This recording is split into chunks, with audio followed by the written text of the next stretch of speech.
Fala galera, suave na nave, eu sou o Luca Tamir, sejam bem-vindos para mais um vídeo aqui no meu... Calma aí, eu não tenho canal, esse aqui não é o meu canal. Ô Glória! Tem alguma coisa de errado aqui. Luca, eu acho que você tá no canal do seu avô. Calma aí. Avô! Fala! Eu acho que tem o seu vídeo aqui no teu canal aqui. Bom, como eu tinha um vídeo pra gravar, a gente vai aproveitar e gravar o vídeo, tá certo? Vamos gravar o vídeo que aí faz tudo junto. Bom, vocês estão no canal do conhecimento e sou Armando Damit e estou aqui para desenvolver um trabalho sobre o velho e o novo. E para isso eu conto com dois parceiros, Luca Damit e Glória. Eu vou pedir a Luca para me dizer de que colégio ele é. Oi, eu sou o Luca Damit e sou do Colégio Santo Antônio e tenho 10 anos.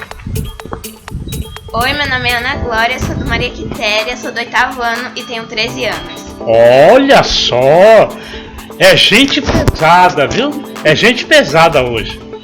Bom, antes de mais nada, eu preciso dizer que vocês se inscrevam no canal, façam seus comentários, deixe seu like, aperta no sininho e compartilhe com seus amigos. E compartilhe com seus amigos, porque isso faz com que o canal cresça e a gente precisa deixar o canal sempre pronto para vocês. Bom, o trabalho é sobre comportamento e também grandes invenções. Eu conto com a ajuda deles, porque, claro, comportamento é uma coisa que eles sabem muito bem. São pessoas comportadas, são crianças comportadas e sabem se comportar. Quer ver um exemplo? Nunca se deve mexer nas coisas que não são nossas. Por exemplo, o meu canal. Você mexeu no meu canal, então você não deveria pedir licença antes de mexer no meu canal, que antigamente era assim, você só mexe na coisa das pessoas quando as pessoas autorizam. Enquanto não autorizarem, você tem que somente olhar e não pode mexer. Mas deixa eu lhe fazer uma pergunta. Com relação quem sabe o que é pontualidade britânica? Eu não sei, Luca, você sabe? Acho que sim. Então diga o que é pontualidade britânica. Eu quero dizer se você sabe. É quando você chega na pontuação. É quando você chega na pontuação certa. Pontuação certa? No horário certo. É. No horário certo. Você tem razão. Agora, você nunca chega no horário certo. Você sempre chega atrasado. Eu estou esperando vocês desde a 1h da tarde. Vocês só chegaram agora, são 2h55. Você tem 1h55 de atraso. Outra coisa muito importante é a maneira de se comunicar com parentes. Principalmente os mais velhos. O avô, a avó, o tio, a tia. No tempo da minha avó, eu me lembrava que eu pedia a bênção aos meus avós, pedia a bênção ao meu avô. E hoje, como é que você fez? Você pediu a bênção ao seu avô? Deus te abençoe. Entendeu, Glória? Entendi. Glória é uma neta postiça, então ela também me pede a bênção. Deus te abençoe. Isso é um costume antigo. Antigamente, entrada ou saída em casa, você tinha que pedir a bênção aos seus pais, ou aos seus tios, ou aos seus avós. Isso é muito importante porque é uma forma de cumprimentar respeitosa, etc. Mas, por exemplo, meu filho, pai deste moço aqui, ele não chega e me pede a bênção. Oi pai, tudo bem? É a maneira que ele se comunica comigo. Eu digo, tudo bem, Deus te abençoe. Mas ele faz questão que o filho dele peça a bênção ao avô e ao avó. Sempre. Peça a bênção à sua avó, peça a bênção ao seu avô. Então isso é uma coisa que ficou enraizada nele. Na escola, quando chega alguém, como é que vocês procedem? Eu levanto pra cumprimentar. Você levanta? Eu levanto. E você? Normalmente ninguém levanta. Para se cumprimentar uma pessoa que chega numa sala de aula, temos que nos levantar. E a gente só se senta quando a pessoa manda sentar. Para sair da sala é a mesma coisa. Então é a forma de cumprimento que se tem dentro da sala de aula. Hoje em dia são pouquíssimas escolas que têm esse tipo de atitude.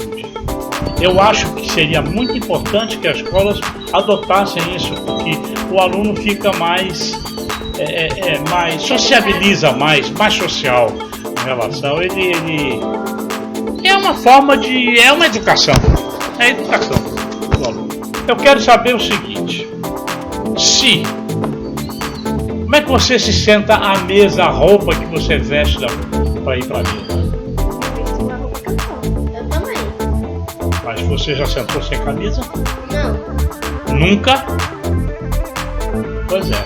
Não se deve sentar à mesa para almoçar, para jantar, sem camisa. Embora antigamente as coisas eram diferentes. Você, para almoçar ou para jantar, você tinha que se paramentar. Você vê isso muito em filmes. A pessoa se prepara, vou me preparar para o jantar, vou me preparar para o almoço. Então a pessoa tem que se preparar para poder vir para a refeição. E ao sair da mesa, a gente pede licença. Há muitos costumes antigos que hoje não são mais utilizados. Por exemplo, meu avô comprava aquele queijo grande suíço, redondo, e servia a sobremesa, queijo com goiabada. Aí a gente comia um pedaço de queijo e um pedaço de goiabada, punha no prato. Eu comia. Mas como eu queria mais, eu dizia: mãe, eu queria um pouco mais. A minha avó dizia assim: não é almoço, é sobremesa. Eu não podia comer mais. Outra coisa, se demorasse para almoçar e todos saíssem da mesa, você ia acabar almoçando na cozinha. Eu almocei na cozinha umas 2 ou 3 vezes. Umas 2 ou 3 vezes eu fiquei por último. Porque às vezes você não gosta da comida, fica comendo devagar. Então você tem que ter esse tipo de comportamento. Saber se comportar numa mesa é muito importante. Outra coisa, você está num lugar onde não tem mais lugar para sentar, mas você está sentado no lugar e chega uma pessoa idosa. O que é que vocês fazem? Eu levanto pra ela sentar. Eu também. Você também? Pelo menos vocês têm educação. Mas eu já vi gente dentro de um ônibus, entrou um idoso, aí é que ele dormiu. Dormiu, chegava a cair a cabeça para imaginar que ele estava dormindo. E na realidade ele não estava dormindo. Ele estava bem aceso antes da pessoa idosa chegar. Já observei isso. Entende? Então são situações, são costumes velhos que muitas vezes os novos não levam em consideração. A roupa, o traje dos juízes e desembargadores em dia de julgamento. Juízes e desembargadores em dia de julgamento antigamente usavam a toga e a cabeleira branca, toda encaixeada. Todos eles usavam. Eu já vi em filme. Já viu em filme. Isso foi criado na Inglaterra. A Inglaterra criou esse sistema. Mas hoje não é mais utilizado. Você já teve a oportunidade de estar numa sala de audiência, que é uma sala bem grande, todos os ministros são, parece que 27 ministros, 27 desembargadores, todos eles entram com a toga preta, certo? E quem for falar com eles, como por exemplo, o advogado vai defender a causa, ele usa uma outra roupa chamada beca. Beca é a mesma roupa preta do juiz, igual dos juízes, tem uma diferença, tem uma faixa diferente. Já o juiz ele tem um cordão que fica, tem a beca e tem a capa que vai por cima da beca. E aqueles que servem, oficiais de justiça, escriturários, garçons, eles usam uma meia beca, metade da beca, somente até aqui, que é para poder atender a mesa dos juízes. Isso é para vocês entenderem como era antigamente. E em Roma, né, vocês estão vendo aí a foto dos romanos, como se arrumavam, principalmente no Senado. Visto mais ou menos os costumes antigos e novos, nós vamos passar agora para algumas invenções. Primeiro nós temos que saber o que é descoberta, invenção e inovação. A descoberta é quando já existe na natureza alguma coisa. Por exemplo, o fogo. O homem descobriu o fogo. O homem descobriu a eletricidade, que ela já existe na natureza.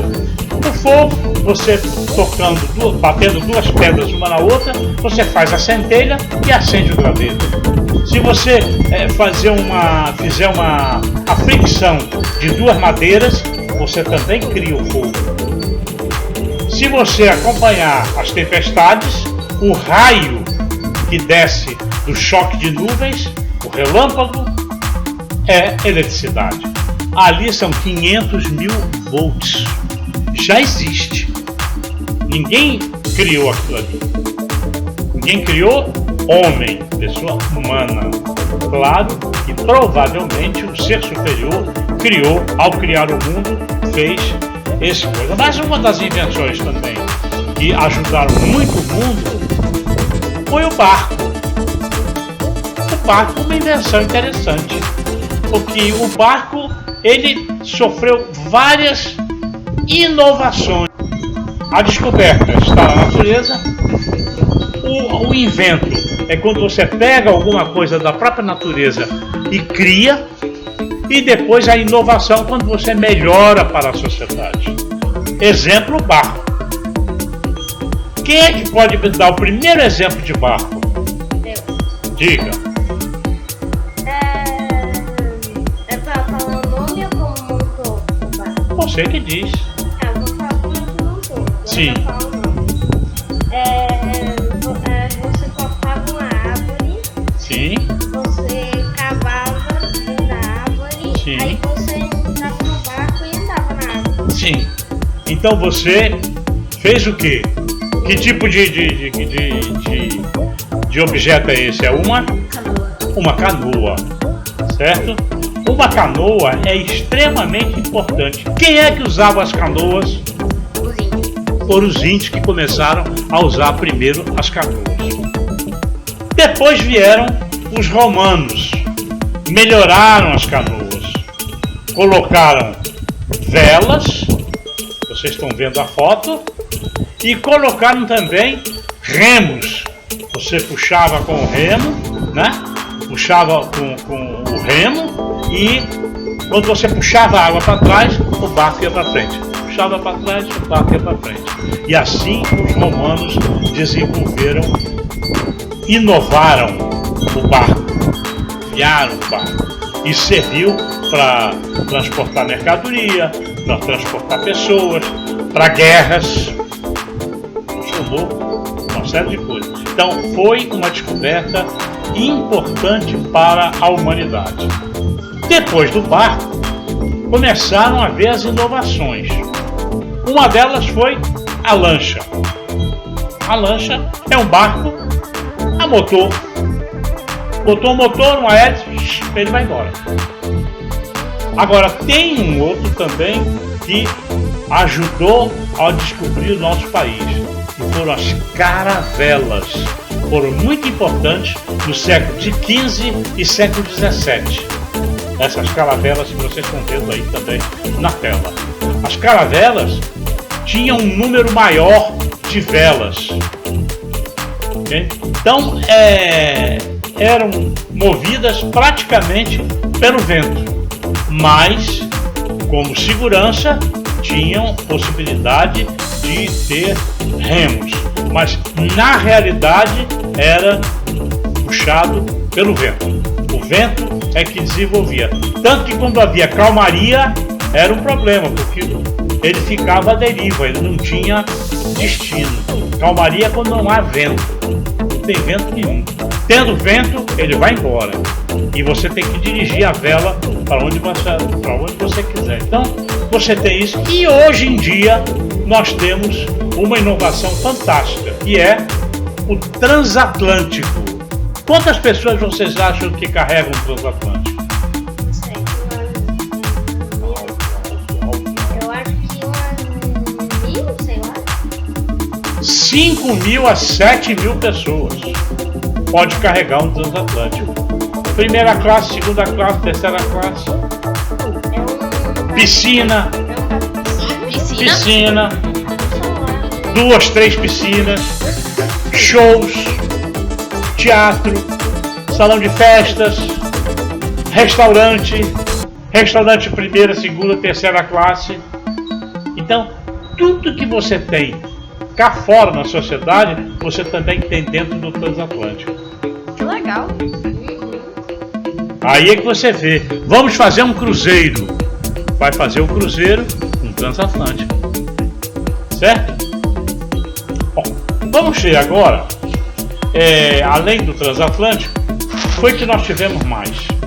Ora, no Egito foi muito importante, mas antes de existir o papel, como é que se escrevia? Como é que se contava a história? Nas pedras. Na pedra, exatamente, na pedra. Ou seja, você com um burilo e um martelinho, você ia fazendo o desenho das letras na pedra. Exatamente. É essa que está sendo indicada aí. É essa foto que tem aí. É a escrita cuneiforme. Escrita cuneiforme. Depois da escrita cuneiforme, aparece o papiro, que é esse que você vê aí com letras desenhadas. Aí você já poderia, porque o papiro vem de uma planta. Feito o papiro, preparado o papiro, você poderia desenhar. Aí desenhava com um pincel, com uma caneta, com um pedaço de bambu, molhava na tinta e ia desenhando o que você queria desenhar, certo? Desta forma, eles conseguiam transmitir e escrever. A história do Egito foi escrita assim, a história da Mesopotâmia foi escrita assim, a história antiga está toda feita assim. Escrevia no papiro, enrolava e guardava. Enrolava e guardava. Então essas são situações que a vida antiga, o mundo antigo viveu. Mas não podia ficar só nisso. O que aconteceu? Gregos, egípcios, latinos, chineses, japoneses, russos passaram a criar o seu próprio alfabeto. Ou seja, as letras. Qual é o nosso alfabeto? É o Grego. latino. Ah, latino. Latino. Porque, por exemplo, o grego tem algumas letras que são escritas ao contrário. Ah, é verdade. Né? Você consegue traduzir para o latino, mas se alguém disser, se você disser não é. Você consegue traduzir o japonês? Não. Porque são desenhozinhos. Você consegue traduzir o chinês? Não. O chinês escreve em colunas.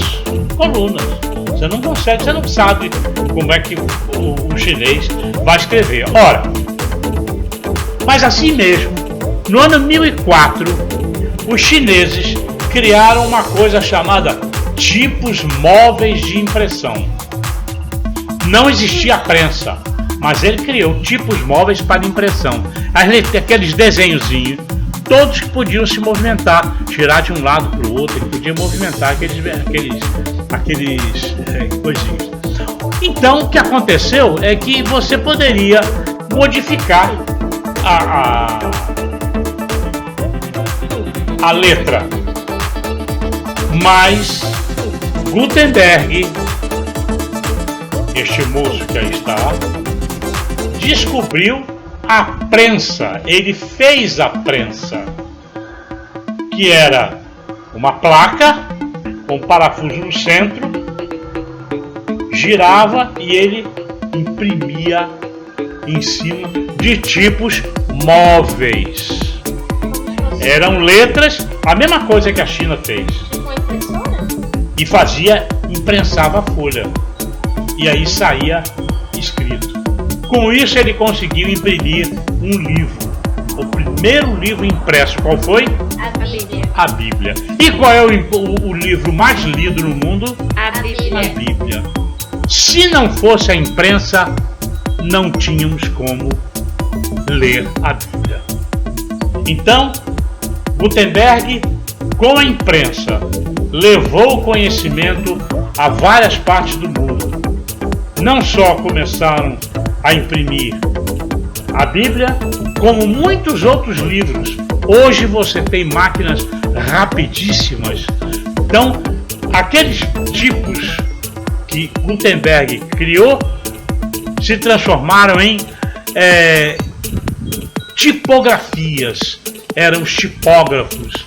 Eu tive a oportunidade, os jornais, por exemplo, eram feitos arrumando tipografia, arrumando os tipos. Cada folha de jornal, você tinha que arrumar os tipos todinho na folha de jornal. Aí arrumava, deitava tudo direitinho, vinha a prensa e pá. Vinha a prensa e pá. Então, eram poucos que faziam. Mas com a evolução da eletricidade e da mecânica e da física, começaram a descobrir como fazer isso mais rápido. Então passaram a ser mais rápido. Rolos. Eram rolos de tinta que passavam nos tipos e depois a máquina ia jogando. Hoje você vê que o jornal sai já dobrado, pronto para ser entregue. Já sai pronto. São milhares de jornais que saem. Então foi uma das invenções mais importantes da humanidade, o que levou o conhecimento para a humanidade. Mas já pensou em escrever o livro à mão? Vai demorar muito. Vai demorar muito e o cansaço. E ainda mais um diário do Banana que eu Então um padre brasileiro,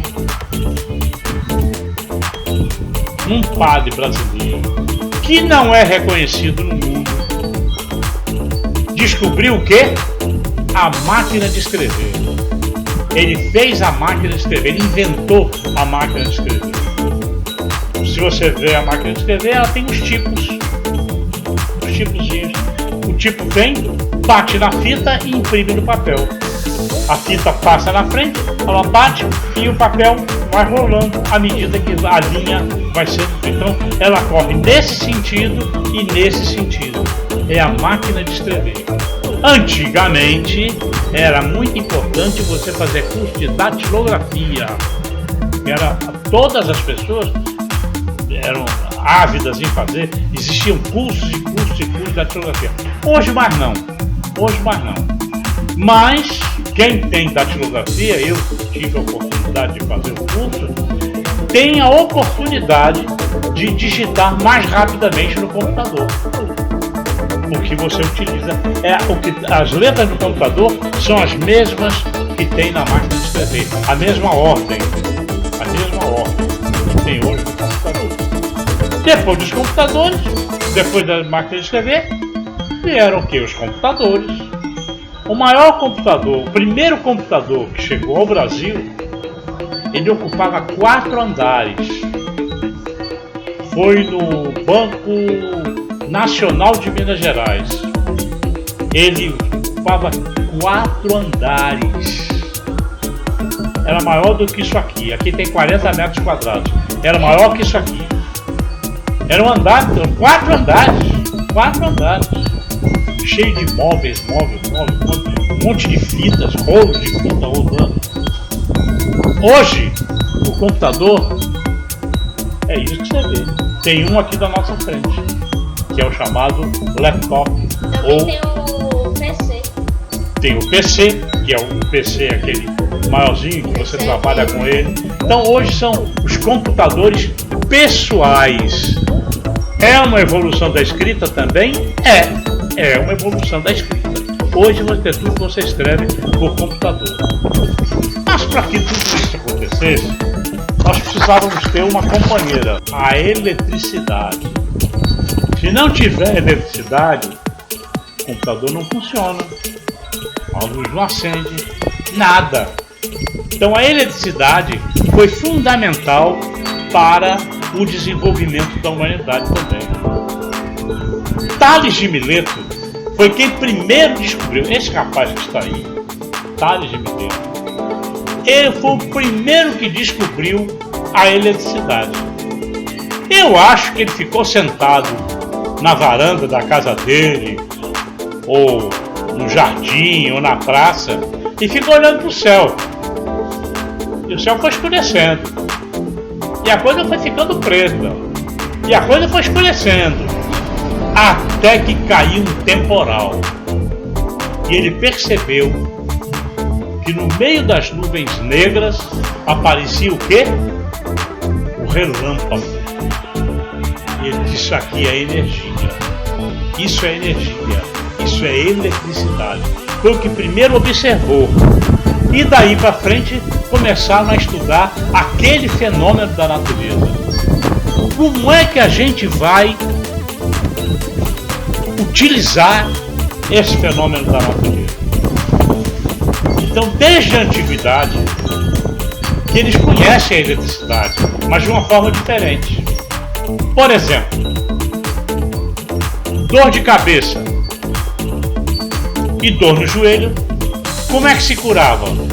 Com choque elétrico. Mas não existia eletricidade. Como era? Um peixe. O peixe elétrico. É esse jovem que está aí também. O peixe elétrico era fundamental. Claro, não podia ser assim. E assim não foi. Os físicos então começaram a trabalhar nesse assunto. Lá por volta do século XV, até os dias de hoje não pararam mais. Faraday foi o inventor da gaiola de Faraday. Gaiola de Faraday é um equipamento que você coloca em volta de alguma coisa, por exemplo, uma casa. Você coloca a gaiola de Faraday em volta para que nenhum raio atinja, para que a eletricidade não prejudique o que estivesse fazendo lá dentro, e ela cai ali e vai para o chão. É chamada gaiola de Faraday. Antigamente era feito tudo por experiência. Aí eu vou experimentar isso aqui. Aí experimentava. Volta, por exemplo. Não, pode ficar. Volta. Volta o vídeo não volta. Pode voltar. Volta é o nome do inventor da pilha. Essa pilha que está sendo apresentada aí é chamada pilha de volta. E a pilha de hoje?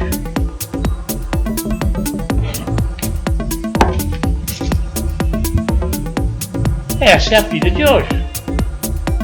Essas são as pilhas recarregáveis. Foi Volta quem inventou a pilha. Essa é uma pilha quadrada, geralmente utilizada em microfones, em aparelhos de som, geralmente em aparelhos de som e outros aparelhos. Essa não é recarregável. Essa aqui é recarregável, mas existe a não carregável. Ou seja, gastou, joga fora. Gastou, joga fora.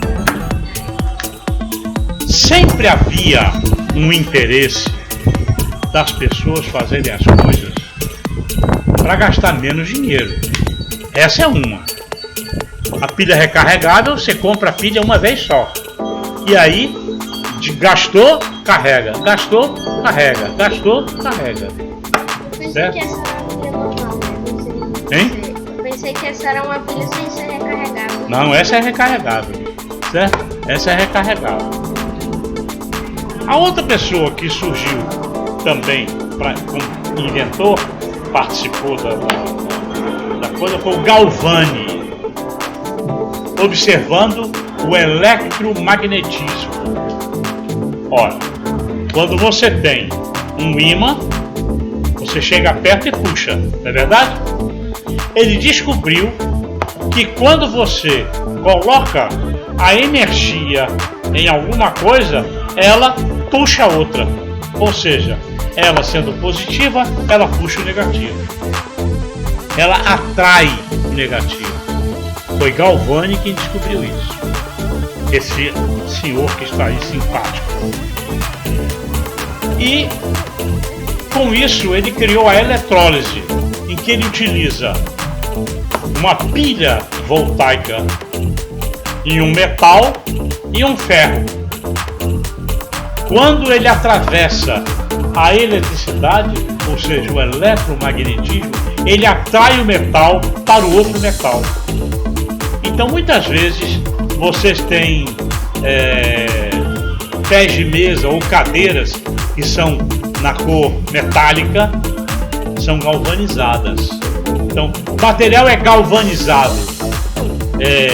Alumínio galvanizado é o alumínio branco que passa por um processo de galvanização, passa por uma eletrólise, é energia elétrica, passa a energia de um lado para o outro e aí a cor que você quer, ou azul, ou bronze, ou preta, fica naquele ferro que você colocou para fazer o trabalho. Tá mesmo, como eu disse antes, as grandes descobertas foram por acaso. Ninguém descobriu nada. Eu hoje vou inventar isso. Ninguém descobriu nada por acaso. Eu queria ser esses caras que descobrem essas coisas. Pode ser. Basta você inventar alguma coisa. Inventar, não é inovar. Tem que inventar. Quem inventa é inventor. Benjamin Franklin queria entender melhor a energia, ou seja, queria entender melhor a descarga elétrica que a tempestade trazia. O que ele fez? Fez uma pipa e botou um fio metálico, botou uma luva e foi para a tempestade, foi soltar a pipa. Atraiu o raio bateu na pipa. Ele disse, então eu tenho condições de dirigir o raio para onde eu quiser.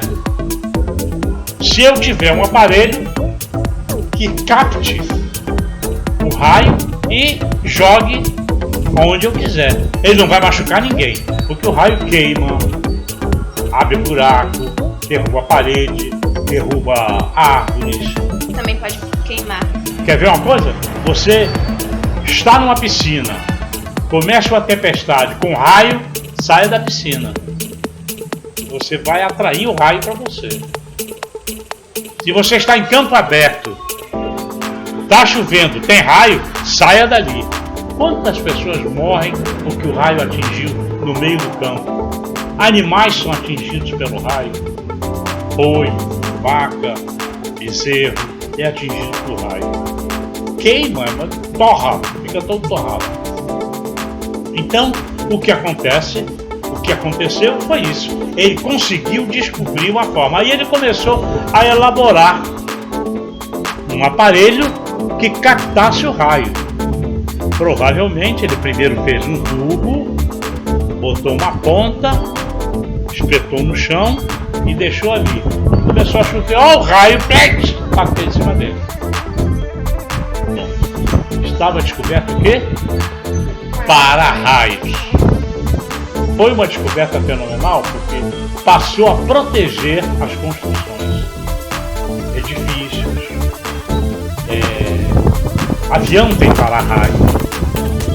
Já imaginou o avião tá no meio da tempestade, vem um raio, tá no meio dele, parte ao meio.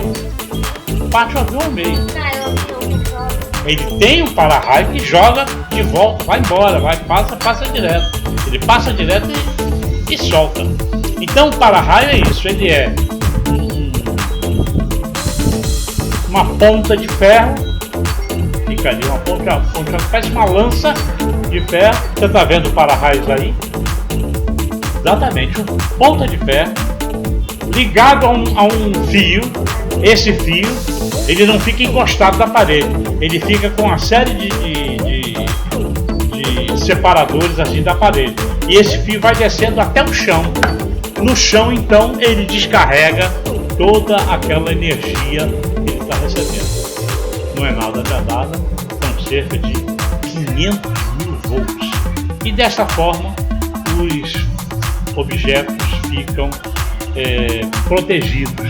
Polo petroquímico, por exemplo, se não tivesse para-raio, já que o raio traz energia, já que descobriram a pilha elétrica, a eletricidade, tem alguém que vai entrar aí nessa história, que é Thomas Alva Edison. Ele está aí também. Thomas Alva Edison descobriu a lâmpada elétrica, a lâmpada incandescente. Vai para uma lâmpada elétrica. A lâmpada incandescente. Por que incandescente? Porque eram dois polos, positivo e negativo, que entravam no bulbo, aquele bulbo tem, e lá dentro tem um filamento de tungstênio que liga um polo ao outro. Então, entra o positivo por aqui e o negativo por aqui. Quando eles se juntam, ele dá uma centelha, e essa centelha acende a luz, provoca a luz, e aí dava e iluminava. Sim, isso é muito bonito. Como é que era antes? Vivia no escuro? Não. Como é que se fazia antigamente? Antigamente se usava óleo de baleia. E existia uma profissão que era os acendedores de lampião. Acendedor de lampião era uma profissão digna. Rio, São Paulo, Belo Horizonte, todo mundo, em todo lugar, no mundo inteiro, tinha acendedor de lampião. Toda noite ele ia lá, levantava o coelhinho, acendia o lampião, acendia o lampião. Não era óleo de baleia, porque o óleo de baleia começou a ficar muito caro, passou para gás. Então ia lá e acendia o gás. Eram os acendedores de lampião que iluminavam a cidade. Me parece que foi Campinas, a primeira cidade iluminada, e foi a primeira cidade iluminada do Brasil. Foi Campinas. Acontece que os lampiões a gás ainda existem. É esse com o bujãozinho. Por quê? Camping não tem luz, precisa de lampião. Faltou luz, usou lampião. Zona rural, não tem luz, lampião. Então você tem um trabalho, o lampião a gás ainda funciona. E ainda funciona o lampião a querosene. São esses lampiões que você está vendo aí. Exatamente, esses lampiões que você está vendo aí. Entendeu? As pilhas também funcionam. Você utiliza pilha para botar em lampião, pilhas carregadas e recarregadas. Que aí você pode, durante a falta de luz, utilizar a lanterna, utilizar a pilha. O que fizeram foi melhorar as lâmpadas. Fizeram lâmpadas tubulares, espiraladas, as lâmpadas circulares, como ring light, que você conhece bem, aquelas que iluminam quando você está fazendo algum vídeo, alguma coisa, você usa para iluminação, o ring light, e também as lâmpadas de LED, que são as que menos gastam energia. Eu trouxe como exemplo aqui uma lâmpada de LED. Aqui. Segure pra mim. Aqui. Vamos ver? Peraí.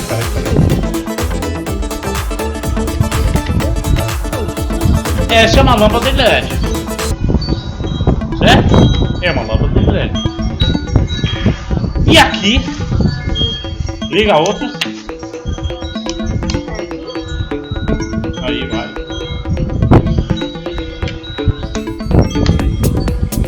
Também é outra lâmpada de LED, que é muito utilizada onde? Boates, nas festas de aniversário, são muito utilizadas, são as lâmpadas de LED, entende? Então a lâmpada de LED, casualmente eu tenho atrás de mim duas fitas de LED aqui, que são utilizadas na decoração de Natal. Então é importante que foi uma inovação que vem causando, mexe com a sociedade. A sociedade, e ela tem uma tomada aqui, ela usa bateria recarregável. Então ela usa bateria recarregável. Ela não tem problema com relação à falta de energia. Ela entra normalmente. Ainda carrega celular. Então hoje, a lâmpada que menos consumo traz é a lâmpada de LED. É a campeã. E ainda continuam desenvolvendo. Existem lâmpadas que eles utilizam em centros médicos, em centros cirúrgicos. Essas lâmpadas procuram cada vez mais desenvolver para poder facilitar os médicos, facilitar a medicina, facilitar uma série de outras coisas. Quanto menos gastar, melhor. Quanto menos aquecer o planeta, melhor. Piada, viu, gente? Do cara que inventou o telefone. Diz que ele um dia vinha passando, pisou o rabo do gato, o gato miau, gritou lá na frente. Já sei, vou criar um aparelho que possa me comunicar à distância. Quem foi ele? Eu esqueci. Quem foi? Eu esqueci também. Eu esqueci, não é o nome dele. O nome dele é Graham Bell. Graham Bell é o nome do inventor do telefone e do fonógrafo. Claro que as patentes, o pessoal corria atrás para registrar sua patente. Graham Bell andou depressa e conseguiu registrar sua patente na frente. Eu tenho aqui um exemplo do telefone do século XVIII. Esse telefone aqui foi a mesma coisa, foi um presente dado a Dom Pedro II, quer dizer, não é esse, mas um igual dado a Pedro II. Há uma fotografia de Pedro II falando ao telefone pela primeira vez, e foi Graham Bell que mandou para ele conversando com Graham Bell. Então, o telefone foi outra grande saída para o sistema de comunicação. Porque o sistema de comunicação era: escrevia uma carta, botava no envelope, botava no lombo do cavalo, e o cavalo é quem entregava junto com o seu mensageiro. Eram os mensageiros, o correio da época. Você tinha isso no Faroeste, você tinha isso na Inglaterra, você tinha isso em todo lugar. Também outra forma era a outra forma de comunicação era o pombo correio. Você punha na patinha dele uma mensagem e mandava ele para determinada região. Ele ia lá e entregava a sua mensagem. O telefone é imediato. Pegou, ligou, falou. Quero falar com Joana. Joana, olha, tudo bem? Imediatamente você sabe. Eu vou falar com o... Só que antigamente os telefones vieram sofrendo inovações. Minha avó, por exemplo, mudou os aparelhos do governador. E o governador já tinha telefone, já existia o famoso macaco preto da década de 40, esse telefone que aí está. O macaco preto. O macaco preto era ele todo preto, e depois da década de 60 para frente, ele passou a ser vermelho, amarelo, azul, branco, somente o fone. Aí começou a variar todos os tipos de telefone possíveis que você poderia. Olha, na Ilha do Governador não tinha telefone. O que eles faziam? Era um telefone parecido com esse aqui, não era esse, mas parecido com esse, já mais moderno. Era uma caixa e você dava uma manivela. Eu já vi, já. Já viu? Já. Telefone de manivela. Aí você... Dona Margarida, eu queria falar com Dona Margarida. Falava com a central. A central disse, um minutinho que eu vou ligar com a Dona Margarida. Aí fazia a comunicação de Dona Margarida com você. Oi, Margarida, tudo bem e tal? Tá, tchau, um abraço. Tá, pronto. Mas isso às vezes demorava. Se tivesse chovendo, não falava. Se chovesse, ou não vai dar para ficar chovendo. Não fala. Certo? Depois, o próprio macaco preto tinha uma manivela. Minha avó teve uma substituição. Depois teve manivela na parede. Era telefone de parede, de manivela. Então foram várias mudanças de telefone. E hoje você tem o quê? O celular. Pega ali o celular. Não, tá pegando pra mim. Aí. Você tem agora o celular. Celular que é até fotografia você tira com ele. Você fala com qualquer parte do mundo através de celular. E os mais variados tipos. Você, a foto que nós estamos apresentando aí é os vários tipos de celular que existem já em desenvolvimento. E continua desenvolvendo. Hoje o celular não deixa de ser, ele é um computador. O celular é um computador na mão. Antes era só para se comunicar, agora tipo para jogar. Exatamente.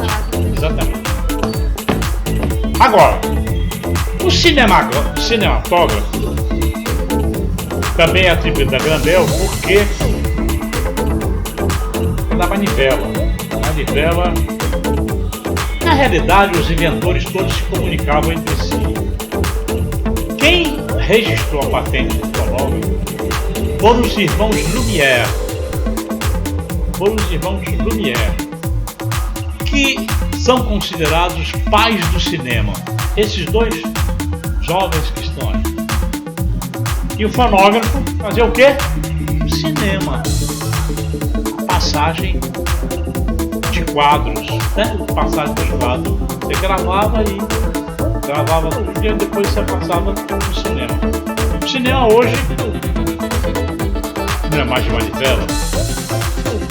Eu tive a oportunidade de passar uma vez, entrar uma vez e eu entrei lá na sala de projeção. Vocês precisavam ver o tamanho da máquina. A máquina era enorme. A válvula era desse tamanho. 3, 4, 5 válvulas. Tinha um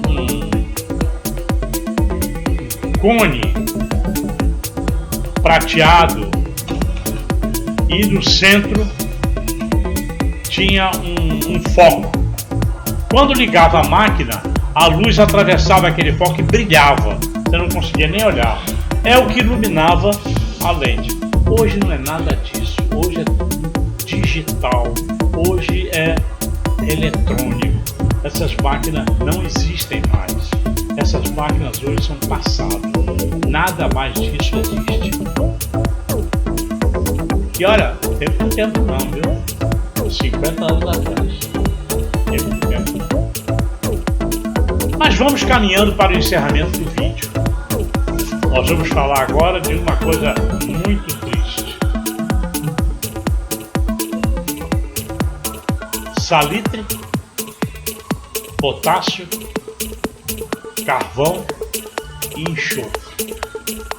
Esse pó preto que nós estamos colocando aí na tela. Isso se chama pólvora. Se você pegar um martelo e bater nesse pontinho aí, Ele explode. Para que é utilizada, para que foi criada a pólvora? Para derrubar prédios. Quebrar pedras, principalmente as pedreiras. Para botar em fogos de artifício. Fogos de artifício, os chineses usam muito fogos de artifício. São artistas com fogos de artifício. Entende? Mas a invenção mesmo da pólvora,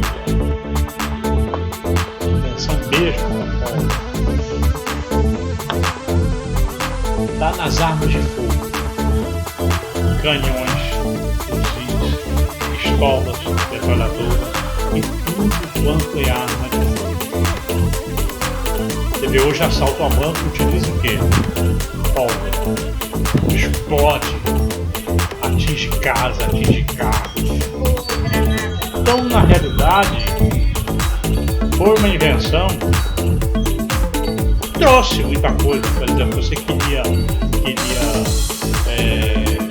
trabalhar numa pedreira, não precisava mais de homens para quebrar a pedra.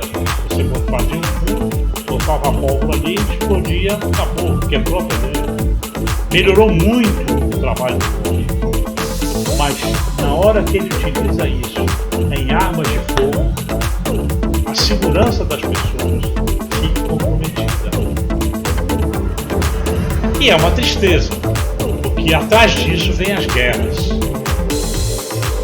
Nós estamos mostrando aí o resultado de uma cidade depois da guerra, totalmente destruída.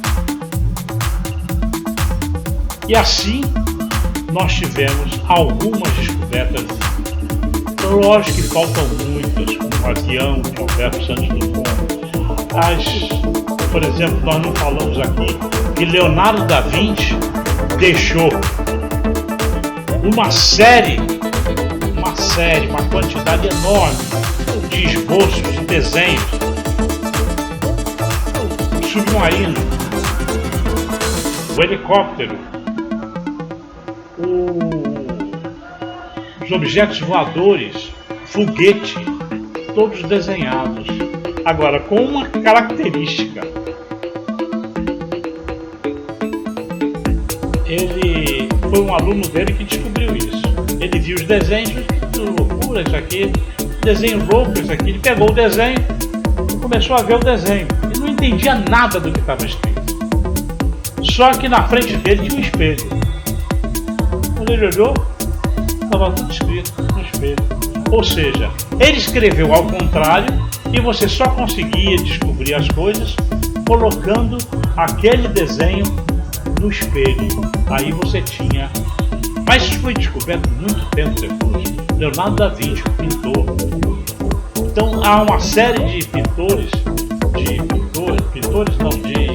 inventores que são anônimos. Muita gente, você descobre as coisas, você nem sabe que descobriu. Nós vamos falar algumas coisas, agora não. Chegamos ao final do nosso trabalho hoje. Como vocês viram, nós tivemos hoje nesse vídeo comportamento, tecnologia, história, misticismo não tivemos, mas o canal também é de misticismo. Então vejam bem, eu tenho que agradecer aos meus dois parceiros aqui, Glória e Luca, que contribuíram também, descobrindo coisas e me ajudando a descobrir coisas. Esse vídeo vai ajudar algumas pessoas no comportamento de seus filhos, que eu acho que é importante. Não que você seja obrigado a mudar, mas pelo menos comece a pensar que a educação é extremamente importante, principalmente o comportamento com relação aos idosos. No Japão e na China, as pessoas que mais são respeitadas são os idosos, ou seja, os seus antepassados. Esses são as pessoas a quem eles devem obediência. É muito importante isso. E o mundo ocidental não age dessa forma, mas a gente podia começar a pensar de forma diferente. E eu acho que a gente deveria pensar melhor nesse sentido. O próximo vídeo será sobre mulheres famosas. Não será aquele televisão, dança, não. São mulheres que contribuíram de uma forma ou de outra, bem ou mal, para a sociedade. Desde o mundo antigo, passando pela época medieval até os dias de hoje. Podem inclusive estar vivas ainda. Essas mulheres vão receber a homenagem do Canal do Conhecimento. O Canal do Conhecimento vai fazer essa homenagem a elas. E assim sendo, eu e meus amigos nos despedimos sempre com aquela máxima. Até mais com Mulheres famosas.